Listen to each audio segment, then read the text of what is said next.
Well, good afternoon and good morning to some of you, depending where you're located. Thank you, everyone, for joining. My name is Faustine Chan. I'm the Business Innovation Manager for BBB serving the Pacific Southwest. So we're hosting daily webinars just to help our businesses with a variety of topics during this time, just to help them navigate their business, answer questions. So you're more prepared when your business starts back up, or if your business is still going, just to help navigate during this time. If you do have any questions or comments, please just leave them in the chat option or in the Q&A. We can answer all the questions and comments that you have at the end. This webinar is being recorded, so if you do miss any part of it, or if you want to rewatch it at the end, we will have it posted in a day or two up on our website at events.bbcommunity.org. And then you can also sign up for other additional daily webinars and also view past webinars on that page as well. So we have a great speaker today from Digitopia. We have Frank Cowell. He's the CEO of Digital Strategy, and also his agency is based in San Diego, California. He works regularly with CEOs, CMOs, and VPs of marketing who are looking to create amazing brand experiences while driving inbound leads. He's a self-taught programmer with a deep understanding of technology, and he enjoys a unique blend of brand development and marketing savvy that enables him to offer fresh perspectives on often complex marketing concepts that he instills actionable, easy to understand language. So I'll go ahead and hand it over to you, Frank. Faustine, thanks for having me, and it's good to be back with you folks. I think we were here last week presenting on another topic, and so I'm excited to share with you a topic today that I'm really excited about, which is how to use technology to align marketing, sales, and service for accelerated growth. And for everyone who participated in the chat, letting me know where you're from, dialing in from, I appreciate that. It's good to see you all today. It's good to have you. Thanks again for joining us. As Faustine said, I'm Frank Cowell. If you want to connect with me after this presentation today, please do so. You can connect with me on the various social channels at Frank Cowell, but the easiest way is my email address, frank@digitopia.agency. So I'd encourage you, if you have questions that weren't answered today, or if you just want to continue the conversation, I do have a team of people. So should you need help with what we talked about today, certainly by no means is this a sales pitch today, but we do have people that are available to help you. So if you want to get in touch, that's the best way to do so. So high five to you folks for taking the time out of your day amidst everything going on. I mean, to say that we have a lot going on is a very big understatement, especially right now. So I want to just acknowledge all of you for showing up and taking the time out to improve your knowledge, your skill sets, work on your business and not in your business. And I think that's really important, especially during times like this. We can't forget that we have to continue, that working on the business mentality. So huge high five to all of you for showing up and putting in the effort, putting in the time. So thank you. So my agenda for today, here's what we'd like to do. I want to talk about today's #1 challenge when it comes to business growth. I want to share a process for overcoming this challenge. And then I want to share the approach to technology that leverages this process to create accelerated growth. And I hope to do that all in the time we have allotted. I have a lot to get through, and hopefully we'll save some time at the end for Q&A. If you've been to any of my talks, you know that I have a promise and a warning at the beginning of every one of my talks. And my promise to you is to not be this guy. And I think we've all seen this guy, maybe not this particular guy, which is why I've blocked out this person's face, but we've all seen this person on the internet talking about the latest secret and the hacks and the thing you don't know, and really like hitting home runs on the internet by teaching other people how to hit home runs on the internet by teaching, you get the point, right? Like, and they promise like how like there's these secrets and hacks to get all the success you want. And so I promise not to be that guy. In fact, I do have a warning for you. Everything that I teach and preach is about long-term results. It's about working on the fundamentals. It's about knowing your buyer persona. It's about understanding your positioning and going really deep into some very specific things. So my warning is that everything I teach has nothing to do with overnight results and has everything to do with putting in hard work over a long period of time. So I promise not to be that guy. I promise to only teach fundamentals, and I promise to only talk about things that I believe, not only will work today, but work long into the future. And so I'm very much against kind of this hacky, tricky, tips and trick mentality. So my experience with technology and the internet began way back in 1997. And so in internet terms, that makes me really, really old. In fact, back then they didn't even call it the internet. By and large, the name that was being promoted and pushed was the information superhighway. And they said the information superhighway is coming. And it was really fascinating because we didn't quite understand what this was. And in fact, as the first websites started to appear, and there wasn't a real great way to understand where all these websites were and what they were and what existed, you would go to a place called Fry's Electronics. You would buy a physical book called the Internet Yellow Pages, and about 2 to 3 inches thick, and you literally would browse this thing and look for websites to visit, just for fun. And that was interesting to do back then. So I share that to say that I've been around the internet for a long time, and things have changed quite a bit from then until now. We're talking over 20 years now, and again, in internet terms, that's a really long time. And back then, things were really easy. Like if you wanted to get results online back then, it was pretty easy. You can do some of that hacky, tricky tips and tricks stuff that I mentioned a moment ago. You could do some of that stuff. You could copy someone's, meta tags and descriptions, and you could put some text at the bottom of your website. There was white text on a white background, so nobody would see it, but you would trick these search engines like, InfoSeek and AltaVista and these sites, and you can kind of trick them. And it was kind of easy to get results for everyone in this business and in this game. But at a certain point, that started to change, and things no longer became easy, right? Like things were really difficult to try to get results online. And I think, anybody who's been doing this for a while can relate to this and understand that you kind of left scratching your head after a while. And so this was kind of me after a while. I was just kind of running around like, where are the leads? Where are the leads? And what we realize is if you just look at all the other indicators, such as cost per visit, that was going up, cost per lead was up, and acquisition. And by the way, conversion rates were down. And more importantly, marketplace differentiation is just gone. And I think the number one challenge to growth is that we have marketplace saturation that is causing all of this. That's why the tips and the tricks no longer worked, because not only were the search engines getting smarter, but you had a lot of entrants to every category that were doing these things as well. And so that really, for me, was the resounding theme in terms of the challenge. It was just saturation in every single sector. In fact, it's estimated that over 400,000 businesses get started in the United States every single year alone.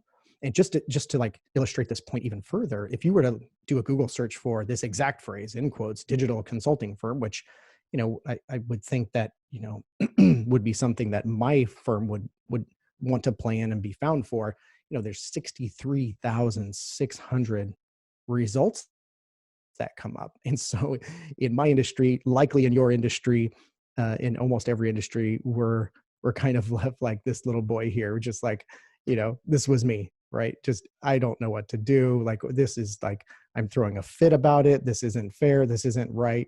And so, that didn't last too long, because I don't like to throw fits and externalize, right? But this was kind of the feeling. It's like, oh my gosh, like this, it can't be this hard. Why? It has to be easier. So, I started to look for an approach to counteract this, and a way to stand out from the crowd, and a way to create that differentiation again, because that differentiation that was being eroded was the thing that was making it harder and harder.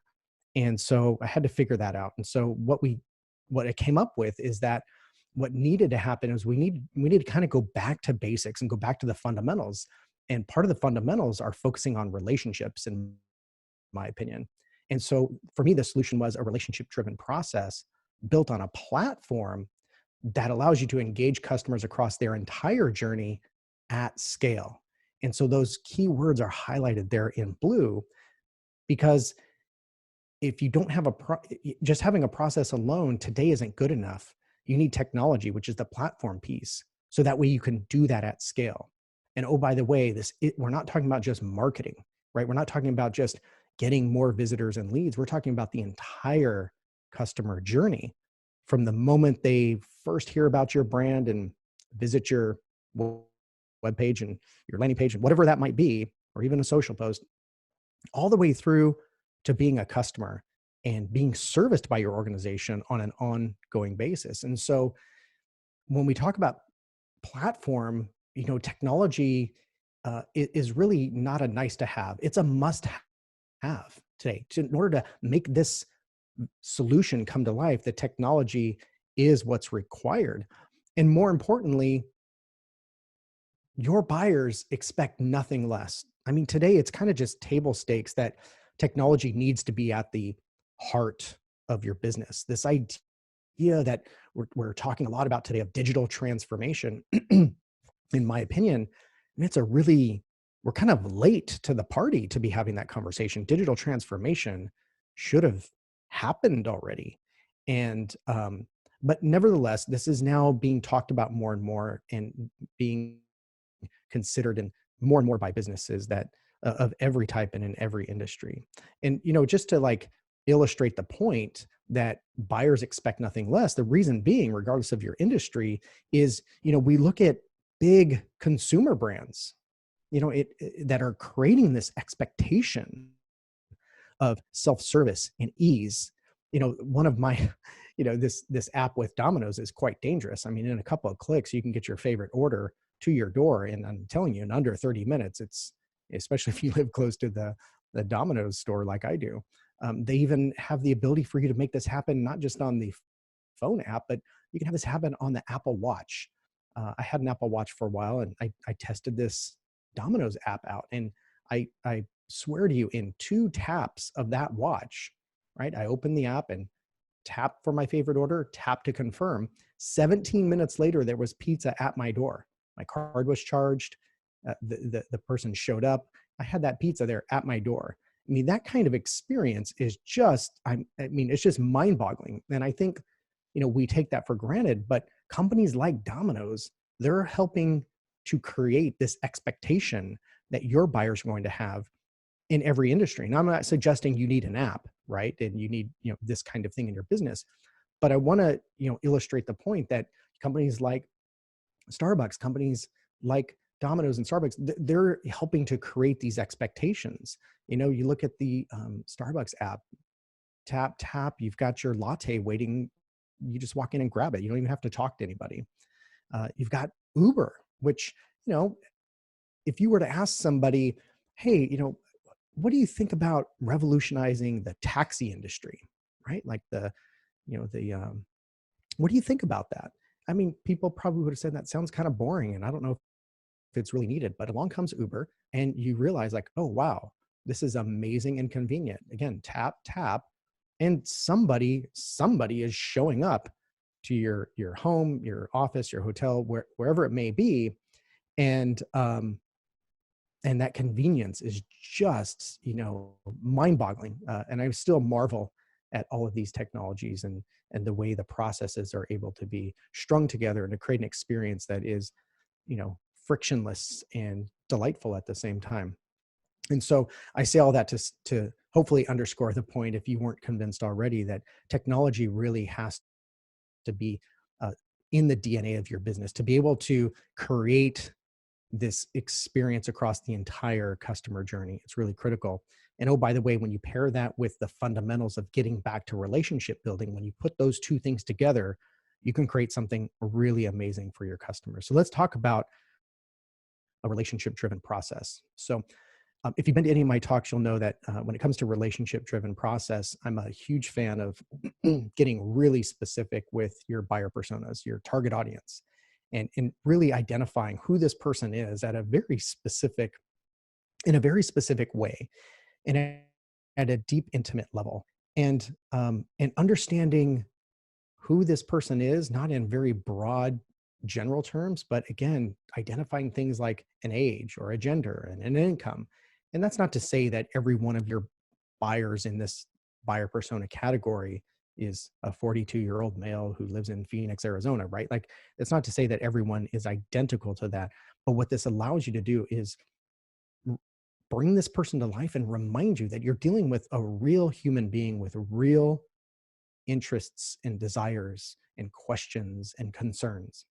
And one of the things that we encourage people to do when they start hyper focusing in on buyer personas is to focus on this thing called a pain point, a focus pain point. So you'll notice here in the middle column, we've identified a focus pain point. And I think that's really important when you take a relationship driven approach to how you're going to market, sell, and service your customers.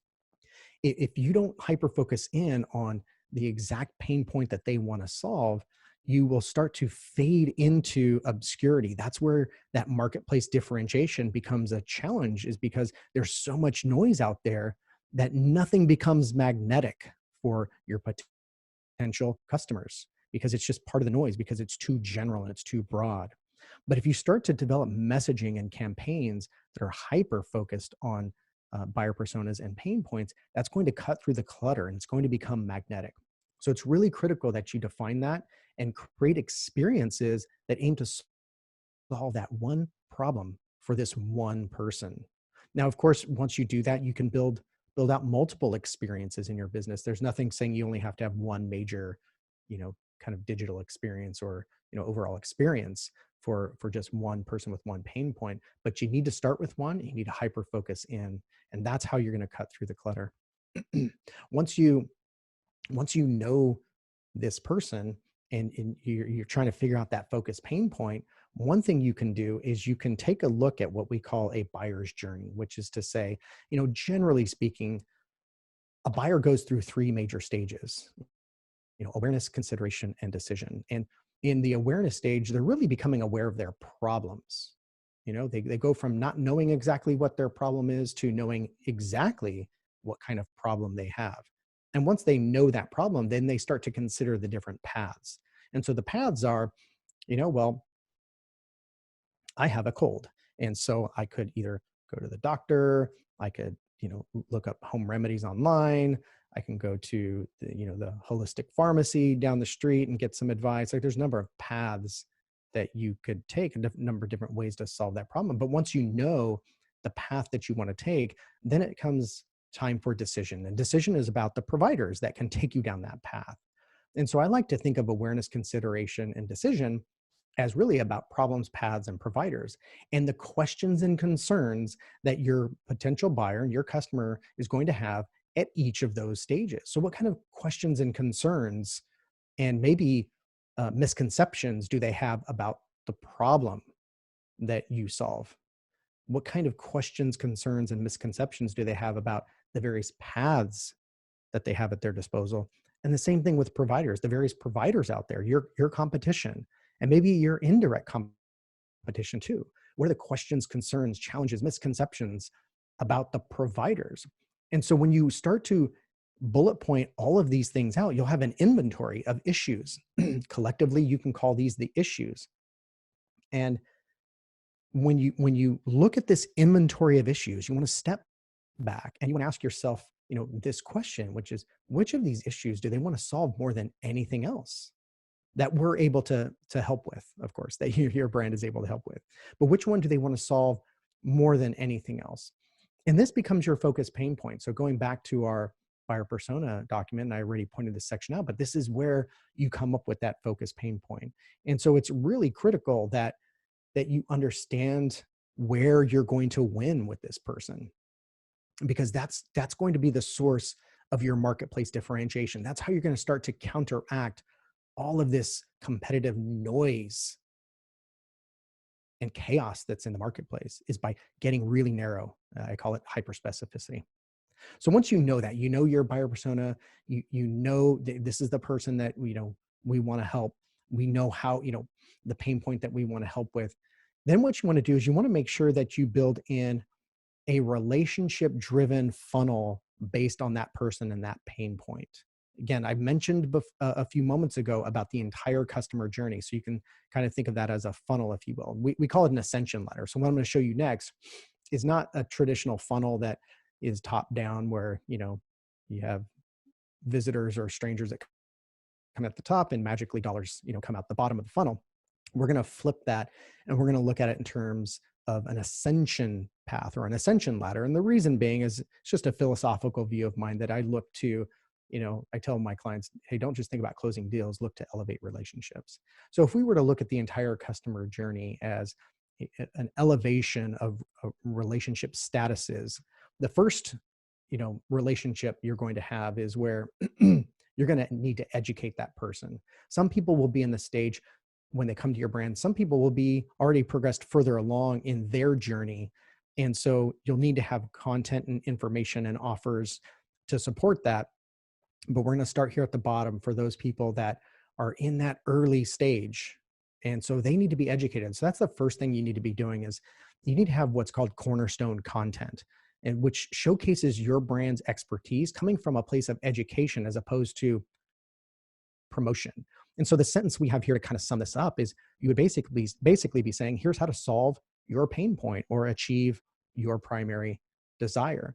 And so when you do this, you don't want to use a lot of we language in your information and your content that you're sharing. You want to use a lot of you language, meaning not don't use language like, here's what we do, and when you work with us, here's how we do it. What you want to do is flip that and say, hey, as you come across this particular issue, you're going to want to investigate these three things. And then once you do that, you're going to want to look for these indicators and then run this calculation, and then what you do next. And so when you take that approach, you become more of an educator instead of a promoter.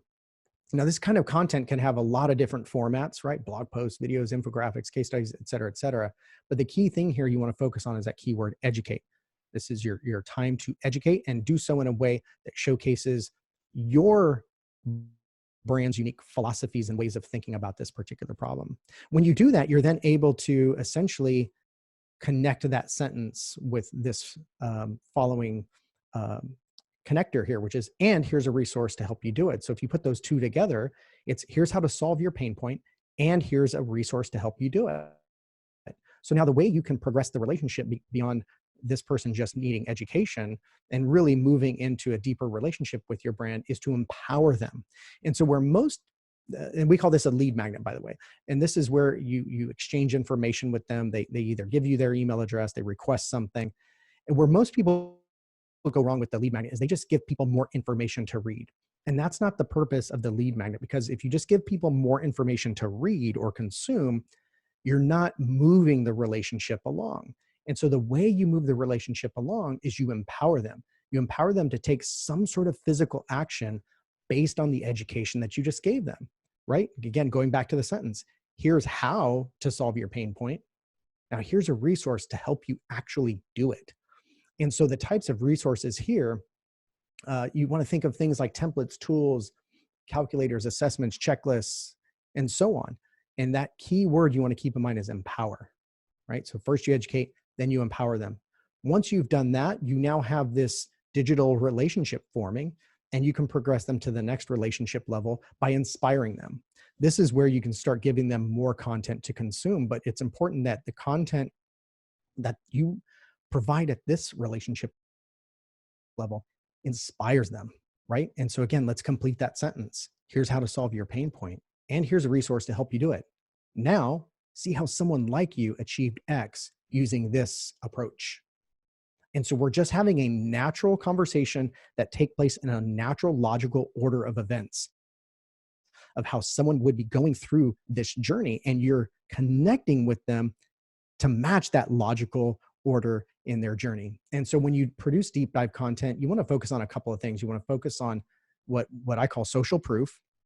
And social proof would be examples of how people like them have solved this problem, the kind of success they're experiencing. You might call this a case study.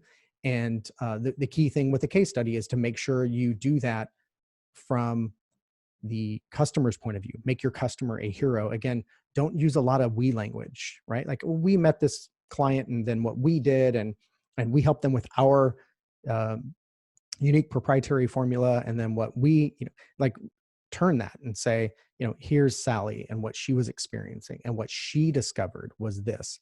And so then she, went on this journey, and then she met us and we helped her with this. And then you can introduce your brand as a guide in the story, not the hero of the story. You're more like Yoda in this story, and let your customer be Luke Skywalker, right? And so you can do this through videos, through webinars, case studies, white papers. The other type of content you can do here to inspire people isn't just the social proof, but you can also do a deep dive on what I call how it works. And so today, this particular presentation that we're going through today is a perfect example of deep dive how it works kind of content. And so that's where you're showing people a deeper dive into the nuts and bolts of your process or your approach or whatever it is that you were educating them on. You can now start to go a little bit deeper and almost like roll up your sleeves and show the how it works. And the reason this is important is because you want your potential customers to start to envision themselves going through this process, and they can start to envision themselves going through this process with your brand. And you don't even have to make overt sales pitches. This will just naturally happen. Once you do that, then you're set up to do the next thing and really take the relationship to the next level by engaging them. And so you engage them with what we call a foot in the door opportunity or foot in the door offer. And so the question simply becomes, would you like to experience this kind of transformation too? If so, take this important first step. So now, again, if we just look at this natural sentence, this natural conversation that's forming, here's how to solve your pain point, and here's a resource to help you do it. Now see how someone like you achieved X using this approach. Would you like to experience this transformation too?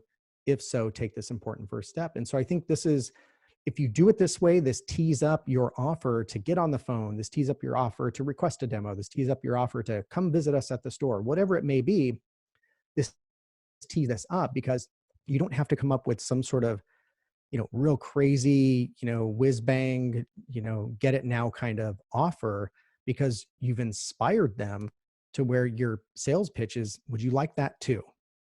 And that's the best kind of sales pitch to make, because you've just shown them all this inspiration. And if you've done that right, they're ready, right? If they're ready to buy, they're going to be ready to buy because of this.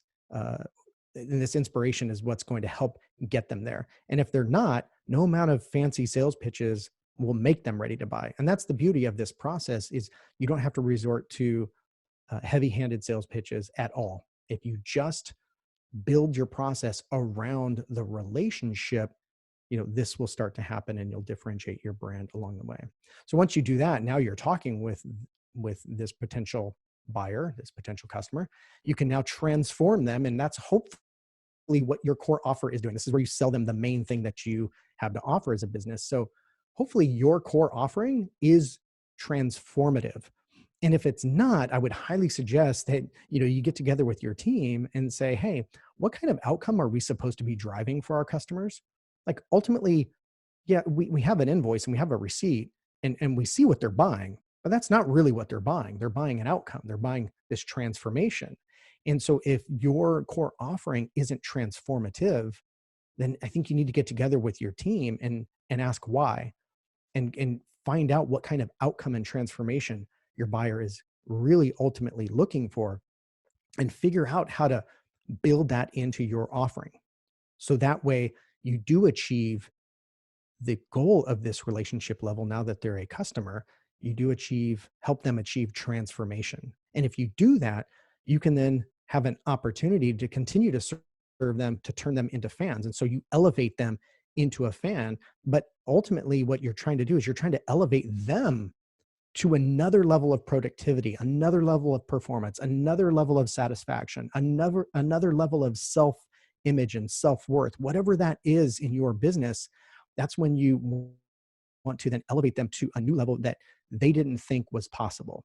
That's how you create a fan. It's not because you have the fanciest promotions and the best designed website and the best designed brand. Those things can be important, but the way you create a fan is you have a transformative core offering, and then you do things above and beyond that core offering that elevate them to a new level of status. And so this is really important because, one, most people absolutely fail when it comes to quote unquote funnel building because they don't have it hyper focused in.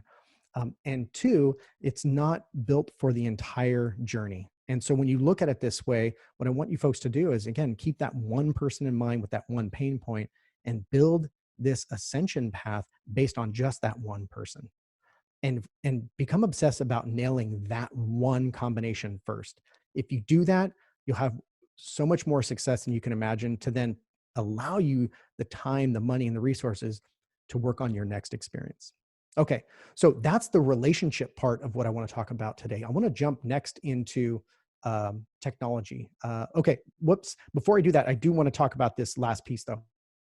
So if you were to look at this entire ascension path, you can kind of see where marketing lives, where sales lives, and where service lives. And that's really important because what we're going to talk about next is about how to align those through technology. So let's jump into that next. And so when I talk about platform, I'm talking about all those technologies across marketing, sales, and service, and how you're going to bring them together and view them as one platform. Whether it's one piece of software or it's multiple, the idea is you want to make sure they're all brought together to be able to operate as one platform. So let's talk about that. There's three key considerations when we talk about platform: alignment, insights, and enablement. And we're going to go through these three today. And now I just want to give a fair warning. Technology is a very big, broad discussion. And so there might be things I cover today where I'm not going to go very deep just due to A, the time, and B, just an impossibility of trying to cover all the possibilities available to us when we talk about technology. But again, if you do have questions, please get in touch with me after this. So let's jump into it and let's talk about alignment. So what we're really talking about is, as I mentioned a moment ago, is alignment of marketing, sales, and service. Those have to be aligned. When we talk about, technology, I think a lot of people, start to immediately gravitate towards like, oh, marketing technology or sales technology. But what we're really talking about is marketing, sales, and service, the way you service your customers. And all three of those have to be aligned. So let's talk about a few things. At minimum, there's 5 things that I think you need to consider when to create this alignment. The first thing is the relationship lifecycle tracking. So I just showed you a model for building in relationship ascension into your process, into your experience for your customers. Well, you need to make sure your technology is aligned such that you can see that progression across marketing, sales, and service. So as you market to them and then they become a sales opportunity, and as you start to service them, you need to be able to see that that history and track what stage is this contact at now, and when did that stage take place, and what were the previous stages, and what were the dates. So that relationship lifecycle tracking is important. Marketing automation, contact engagement history, data standardization, and analytics. And we're going to go through each one of these. So those are the 5, at minimum, the 5 things to start to create alignment in your technology so you can start to have view it as one platform. Okay, so going back to this example of the relationship ascension, when you look at these different ways you're going to build your process around elevating your customer, each of those can line up with a life cycle stage that you track in your technology platforms. This would typically happen in your core CRM. And if you have, kind of multiple CRMs, if you will, across those different marketing, sales, and service, that's fine. But as long as they're kept in sync, that's the important part, is that the alignment between your disparate technologies has to be kept in sync. So that way you have that data integrity. And as your people engage with a contact, regardless of what stage they're at, you'll know and you'll see what's currently their status and what has their status been. So this is an example of how you might assign relationship levels in your technology platform. You might have someone who's downloaded your lead magnet. You might call them a lead. Once they're engaging in deep dive content to various degrees, they might be marketing qualified leads or sales qualified leads, and so on. So tracking that life cycle based on where they're at in that journey is really important. And that has to be synced up across your three major areas. Let's talk about marketing attribution. And I put the word minimum here because marketing attribution is actually can be a very big, complex conversation. I don't want to make it very big and complex. I just want to simplify it and say at minimum, you have to answer these two questions. That way you can understand near-term and long-term ROI on your marketing investments. Which campaign originated the contact and which campaigns influenced the contact? Now, again, we can get into some really heady topics about, first touch, last touch, degradation, linear, and there's a number of different attribution models, but I don't want to get into that because I think what's most important is that you just understand this. And so we're talking about marketing investment, but a moment ago I mentioned, alignment across marketing, sales, and service. So the reason this is important is once someone becomes a client, you're servicing them, at some point you're going to want to do some sort of analysis on who your best customers are. And you're going to start to look at things like, how long have they been with you? What did they buy? And what's their spend? And once you identify who your best customers are, and oh, by the way, who your worst customers are, you're going to want to be able to look back and say, okay, what brought them to us? Which campaigns were responsible for, generating that contact? Which campaigns actually influenced their journey? Because it's not always just, the one campaign that created the contact the first time. It's oftentimes these other campaigns that you have in market that influence that person to become a customer in the first place or to engage your firm. So at minimum, you want to make sure that you have marketing attribution to answer which campaign originated and which campaigns influenced. Let's talk about contact engagement history. This is so important. This on the screen here, you're looking at an actual client that we generated, and I've got their name and email redacted for obvious reasons, but these are screen caps from the contact engagement history on this client. And what I want to show you is that we're looking at history across a variety of different activities. So not only are we looking at like what web pages were visited, which calls to action were clicked on, what marketing emails were sent, what personal salesperson emails were sent, deal activity and how that progressed, and the life cycle stage changes. It's important in today's world, when you talk about like CRM and technology and platform, it's important to be able to see the engagement history on a contact across all of these different activities, and ideally in one place. Now, if you have to get it from different systems, that's fine, but you need to find a way when you're running an analysis and you want to start to investigate specific buyers and look at their journey, you need a way to easily pull that together so that way you can see the entire history. It doesn't really do a whole lot of good to say, well, let's just look at, the marketing engagement. Okay, that's fine, but in context of the sales engagement that they had and the service engagement, wouldn't we get a better picture of what this person's experiencing with our brand? Like if, for example, if a customer calls in and you're talking with them, wouldn't it be best to see what their entire experience with your brand has been? So this out of everything, I think is one of the most important things that businesses can do. And this isn't very difficult to do. There's technology out there to make this happen. And I won't go into a pitch as to, which technology. Certainly I have a favorite, but I'm not here to make that pitch today. In a company that I'm affiliated with. So I'm not, trying to make that pitch. What I'm saying is it's important to get this contact engagement history unified. And that will start to create that alignment between those three areas in your company. Because how powerful would it be for your service team to be able to have effective meetings with your marketing and sales teams and talk about what's actually happening with your customers and with your contacts? And you can see it all in one spot. So it's really powerful. Okay, so let's talk about data standardization. So when we talk about data standardization, marketing, sales, and service have to agree and comply with standards for data. And those standards for data are minimum contact record criteria, life cycle stage criteria, and triggers for transfer of contact ownership.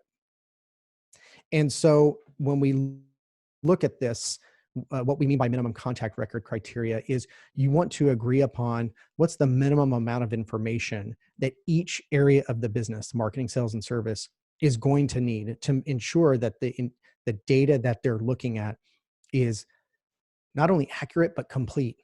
And it helps the next organization within your company, the next area within your company, it helps them do their job. And so everybody needs to agree upon what that is along each stage.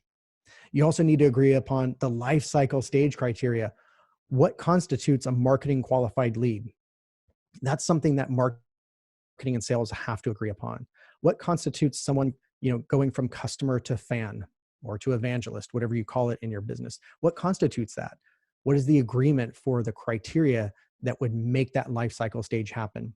And then finally, what are the triggers for transfer of contact ownership? Because during certain stages of their journey, marketing owns the contact, but at some point, sales will own the contact. And then yet at another point, sales owns the contact. And so that needs to be extremely clear within your organization. Who's responsible for the contact record?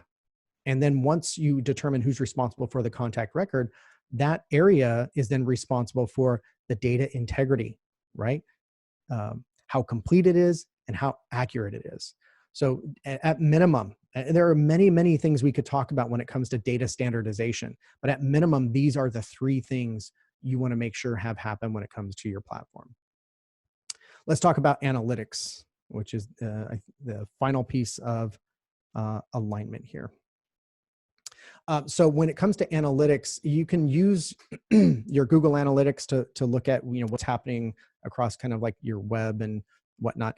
But I kind of view analytics, again, more holistically across the entire journey. So it's really critical to be able to look at your analytics, not just from like website visits to leads to people who hit, certain sales pages and thank you pages, but really across the entire life cycle. So that way you can start to understand, hey, which sources of traffic actually resulted in customers, which referral sources, generated customers for us. When we generated X amount of contacts over one time period, how many customers did that turn into? Oh, and how much time was spent in deal stages? So all of these different types of data and reporting are really critical to be able to understand how your relationship journey that you're crafting is actually working. And so, we use Google Analytics at my firm all the time. It's an important part of what we do, but it doesn't tell you the stories about your relationship driven process and how well that's working across the entire journey and get it all connected. So putting that together, whether that's manually, once a month, putting that data together to understand that story, or again, if you have a platform that does that for you, it's important to look at your data that way and view analytics in that manner.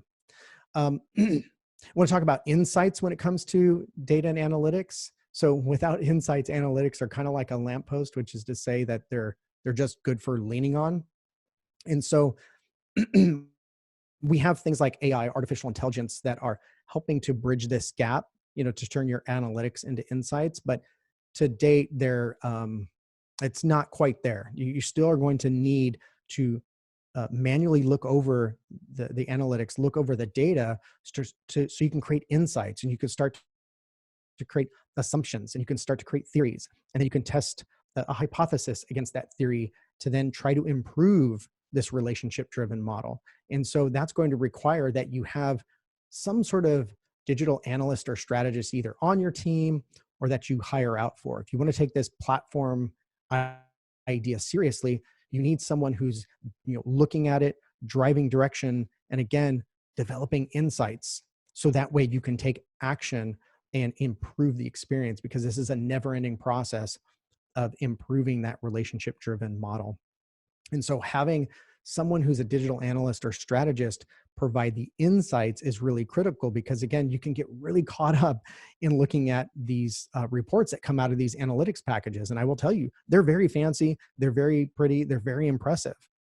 But without the interpretation, without the questions, without sitting down and having a conversation with various members of your team, they don't do a whole lot. And so that reflection is really important, and that questioning and putting things into practice based on that and testing things is really critical. And so I'd highly consider that, if you're going to start to infuse this into your organization and you want to start to take this kind of approach, having, this digital analyst slash strategist mindset on your team or someone you work with externally is going to be really critical. Okay, so that was alignment. Let's talk about enablement. Or excuse me, that was alignment. And then we talked about insights. Insights was, again, just a really short section, but just to emphasize the point that that digital analyst strategist is going to be, critical to take it to another level. And then finally, we have enablement. So when we talk about enablement, you can have alignment and insights as your foundation, but then once you have that, you can methodically deploy enablement features to then take things to another level, right? If alignment and insights are your baseline, enablement is how you then progress and grow. And so my definition here when I say enablement is technological features that allow you to increase efficiencies and personalize interactions across marketing, sales, and service. And I'm just going to kind of put a key word here, or a key phrase, which is at scale. I want to repeat what I said a few moments ago about at scale. And so that's what enablement will do, is it allow you to do that at scale, right? It's about efficiencies and personalizing interactions across those three areas of your business. Again, matching up with that relationship-driven model. And so, next slide here. So let's just take a look at the various enablement technologies. And this is kind of one of my last few slides here. And we'll be wrapping up soon, just as an FYI. But if we look at the various technologies, and again, this is what I mentioned a moment ago, my warning to you was we're not going to be able to go into every possible enablement technology that there is, and we won't be able to do a deep dive on all of these, but let's just talk about a few of them. If you notice, I've got CRM at the bottom with this line under marketing, sales, and service, and that's just to illustrate that the view of this should be that CRM is kind of the underpinning of this. And I think one of my big pet peeves is when people talk about CRM, so many people talk about CRM in terms of like marketing. You say CRM and they think marketing and sales.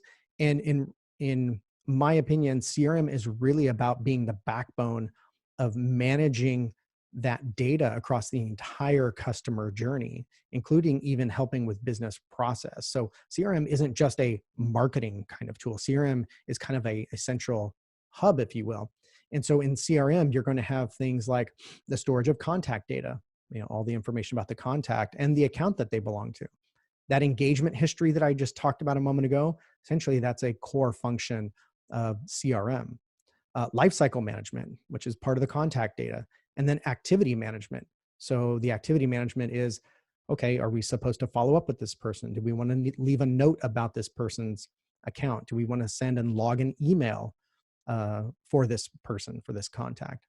And then finally, lists. So that's how you'll segment all of your contacts in your CRM database into various lists, so that way they can be leveraged for specific purposes. You might have customers, you might have a fan list, you might have hot leads and cold leads. You're going to have these various lists to allow you to have contextual communications with these contacts. So that's CRM, and I start there because that really is kind of the underpinning of these other technologies and how you will tie them together. Again, whether you have one platform or you have multiple, you want to view CRM as the glue that will interact with those individual disparate systems to then unify that contact history and that contact data.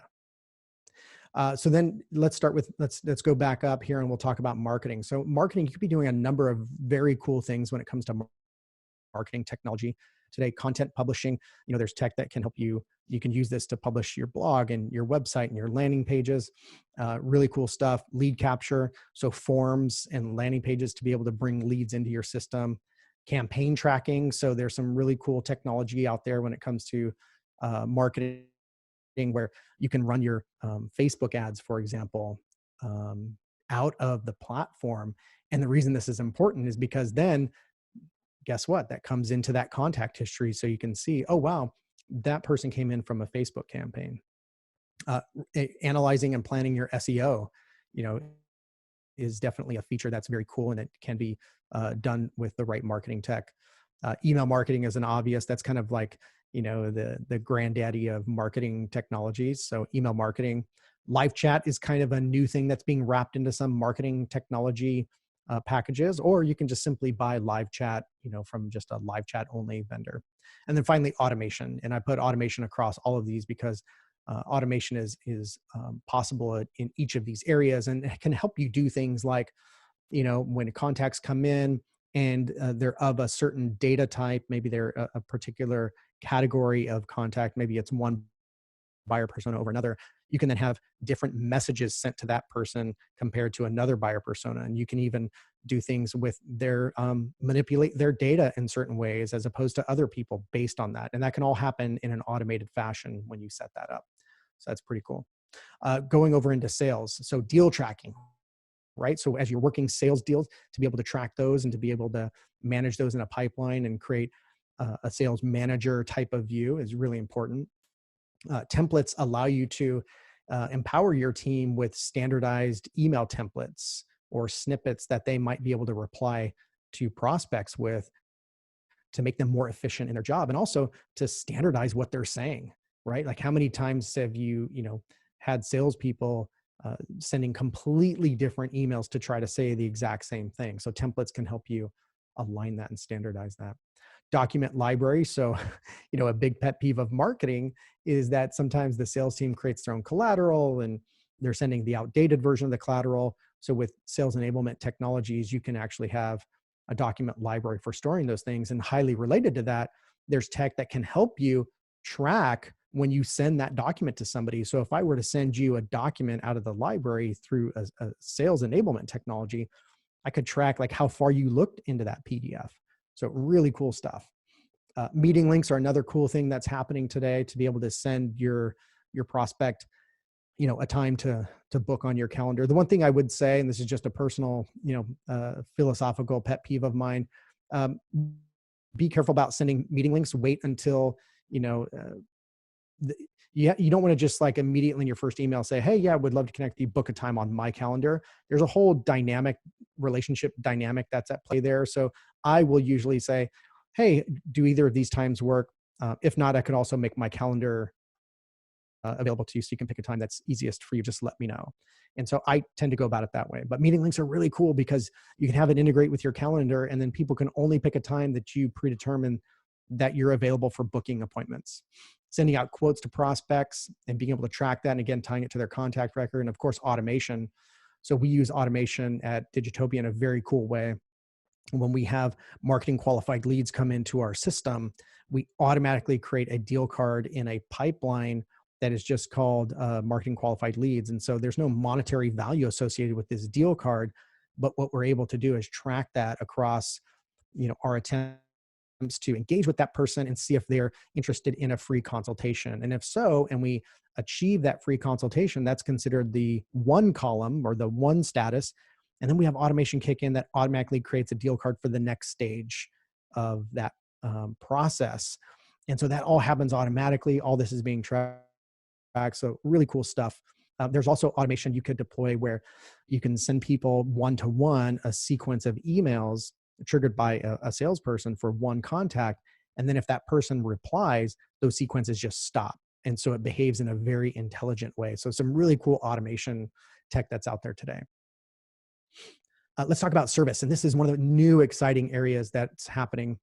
A lot of these technologies I'm going to talk about here have already existed, but companies now are unifying these technologies into one platform. Again, this idea of not having to go to a bunch of different places to see the data.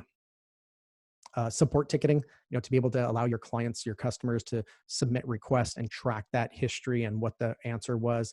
And also to be able to then leverage those answers for other support representatives in your company. So that way you have consistent answers being given out, or the answer is the right one. That's huge. A knowledge base. So it's becoming really popular, and many consumer-based companies have done this for a long time, but we're now starting to see a lot of B2B companies do this, which is exposing the kind of common questions and answers that their customers have, and exposing it in like almost like a blog format, but really kind of just, it's most relevant to existing customers, so where they can go and get answers to common questions, so they don't necessarily have to submit a ticket or sit on the phone. And that's a really cool feature that also can, that can contribute to your SEO, by the way, because if you make that available on your website and it's not gated, it's not password protected, that's content that will be indexed by a search engine. So that also has an SEO benefit there.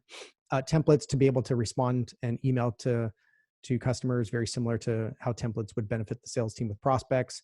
Team email is super cool. Team email, right, would allow your customers to email, team acme at, yourdomain.com. And then that doesn't have to just go to one person at your company. That can go to the team that's managing that client, or like sales at or support at. And so team email is great because now it's not just one person responsible for that email. Other people can jump in and see that interaction and engage, and it can be assigned to the right person. Sending out surveys, or what's called or net promoter score surveys, where you find out the satisfaction your customers have with your brand, really important. And just sending out surveys in general. It's some really cool service tech.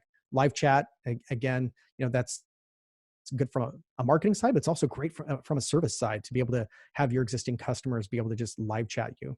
And then, of course, automation. So that way, you could use automation, for example, when tickets come in, if it's of a certain type category of customer, maybe it gets automatically assigned to a particular person, or maybe an alert goes out to the owner of the company if it's a client of a particular category. You can have all this automation, all these rules pre-programmed to, again, make you more efficient. Again, this is just a sample list. These were probably some of my favorite enablement technologies in each of these major areas. But again, the point I would make is that CRM really needs to be the underpinning at the core. And I realize we're almost out of time, so I'm going to go through the rest of this pretty quickly. The buyer persona and relationship-driven model information that I shared with you a moment ago is from a blueprint document that our company's created. I want to make available to you. It's a way for you to put all your buyer persona focused campaigns, content, offers, and engagement activities in one easy to understand view. You saw the buyer persona. This is the relationship-driven ascension path, followed by the different activities you might engage in to move that along. If you want that document, it's free. Just go to Digitopia, www.digitopia.agency/blueprint. And then lastly, if you'd like help with your technology strategy, again, today isn't about a sales pitch, but if you're here today and you do want to get serious about your platform and have this be the thing that powers a relationship-driven model in your business, I want to make an offer to help you. And so I'd like to offer you a free technology strategy session with one of my top strategists, and they'll just help analyze what you're currently doing in marketing, sales, service, and CRM, and what the possibilities are, and help you figure out, like, what would it take to get started down that path, based on what resources you have available from time, money, and people. And so I'm happy to pair up one of my strategists with you if that's where you're at and you really want to figure out how to get this idea of platform in play, so that we can ultimately differentiate your brand, across the entire customer journey. So if you want that help, we'd be happy to pair you up with one of my top strategists in a free strategy session. No big sales pitch, no pressure, just an offer to help. And so if you'd like that, just email me and say, hey, I'm Frank, I'm ready to do this. And just shoot me an email, frank@digitopia.agency. No fancy landing pages, no squeeze pages, no funnel. Just shoot me an email. I'm happy to help you and pair you up with one of my top strategists. We do this all the time at Digitopia as a way to differentiate our brand and showcase our expertise and way of thinking. So I'd love to offer that for you folks today. Just shoot me an email, frank@digitopia.agency. Folks, thank you so much for joining us today. We are right at 11 o'clock, right on the nose. We exactly 1 hour. If you have any other questions, hit me up on the socials at Frank Cowell. Again, email is frank@digitopia.agency. Would love to connect with you. Again, any questions you have, please shoot them over. Be happy to have that conversation. I have a team of people standing by that help me check that email, so we'll be able to get you a response. Folks, thanks again. Have an awesome day and have a great weekend coming up. Thank you, Frank, once again for presenting such a great webinar. If you do need to contact him, his information is on the screen. If you have follow-up questions, we can definitely answer them as well. Just send me an email. I can forward it to him. But thank you so much, everyone, for attending. Please sign up for our additional webinars daily on events.bbcommunity.org. And if you want to review this webinar again, it will be posted on there, and we will also send out the links that Frank had shared today. But thank everyone for attending. Please take care and stay safe out there.